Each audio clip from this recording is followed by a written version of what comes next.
तो हेलो दोस्तों, आज की वीडियो में आप सभी का स्वागत है। तो आज की वीडियो में दोस्तों हम देखने वाले हैं वर्ग का क्षेत्रफल व परिमाप।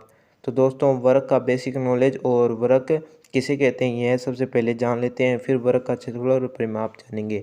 वर्ग एक ऐसा चतुर्भुज होता है, चतुर्भुज यानी चार भुजाओं वाला, ठीक है दोस्तों, जिसकी चारों भुजाएं बराबर हो, यानी कि आमने सामने और दाएं बाएं की भुजाएं बराबर हो। जैसे इसकी 5 सेंटीमीटर 5 सेंटीमीटर 5 सेंटीमीटर और 5 सेंटीमीटर है और चारों कोण 90 डिग्री के हो।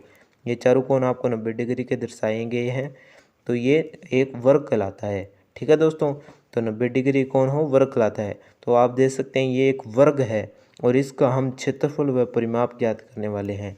तो दोस्तों सबसे पहले जान लेते हैं क्षेत्रफल होता क्या है। जैसे जो अब ये वर्ग दिया गया, इसलिए बीच में जो भी सारा क्षेत्र है वो तो कहलाएगा इसका क्षेत्रफल, और जो चारों साइड जो लाइनें खींची गई है वो इसका परिमाप कहलाएगा, ठीक है दोस्तों। तो ये बीच वाला भाग होगा क्षेत्रफल और साइड वाले किनारों वाला भाग होगा परिमाप, ठीक है दोस्तों। इसी को ही जो वर्त होता है उसमें परिधि कहते हैं, वही इसमें और चार भुजाएं वालों में परिमाप कहते हैं। तो सबसे पहले हम क्षेत्रफल ज्ञात करना सीखेंगे। तो वर्ग का क्षेत्रफल इस प्रकार लिखकर हम वर्ग के क्षेत्रफल का सूत्र लिखेंगे। वर्ग का क्षेत्रफल का सूत्र होता है भुजा स्क्वायर, भुजा गुना भुजा या ए स्क्वायर। आप कुछ भी कह सकते हो, ये तीनों का जो आंसर होगा वो एक ही आएगा। जैसे भुजा स्क्वायर है तो भुजा को हम भुजा गुना भुजा लिख सकते हैं, और भुजा है उसको ए के रूप में भी दर्शा सकते हैं, ए स्क्वायर या भुजा स्क्वायर भी लिख सकते हैं, ठीक है दोस्तों। आप इसको किसी भी प्रकार लिख सकते हैं इन तीनों में से, ठीक है। तो जैसे अब भुजा दी गई है, भुजा तो हमारी है, इसकी क्षेत्रफल यानी कि लंबाई 5 सेंटीमीटर है, ठीक है।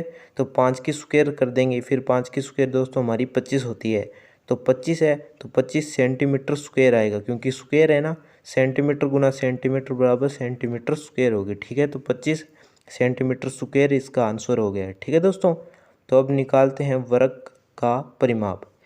तो दोस्तों परिमाप का सूत्र होता है 4 गुना भुजा। इसमें तो भुजा भुजा भुजा होता है क्षेत्रफल में, और फर्क का परिमाप होता है चारों भुजाएं हैं ना, जो मैंने बताई थी, जो वर्ग में 4 भुजाएं होती है, इन चारों भुजाएं ना, इनका गुना करना होगा एक भुजा के साथ, ठीक है दोस्तों। क्योंकि 4 तो भुजाएं होगी, फिर 4 गुना भुजा हो जाएगा, ठीक है दोस्तों। तो 4 भुजा गुना भुजा, यानी एक भुजा है दोस्तों इसकी 5 सेंटीमीटर, तो 4 गुना हम 5 लिख सकते हैं इसको। 4 गुना 5 यानी कि हमारा 20 सेंटीमीटर हो जाएगा, ठीक है दोस्तों। तो 4 गुना 5 लिख देता हूँ मैं यहाँ पर, और 4 गुना 5 हो गया 20 सेंटीमीटर। अब दोस्तों एक बात इसको मैं आपको ध्यान रखनी है, सेंटीमीटर गुना सेंटीमीटर सेंटीमीटर स्क्वायर होता है, और सेंटीमीटर गुना कोई भी अदरवाइज कोई भी संख्या होती है ना, तो वो कोई भी भुजा या संख्या होती है, ठीक है, तो वो सेंटीमीटर में ही आएगा, क्योंकि अगले वाली संख्या की सेंटीमीटर नहीं दी गई है। इसलिए सेंटीमीटर गुना सेंटीमीटर सेंटीमीटर स्क्वायर, यानी भुजा गुना भुजा में सेंटीमीटर गुना सेंटीमीटर हो रहा है तो सेंटीमीटर स्क्वायर बनेगी।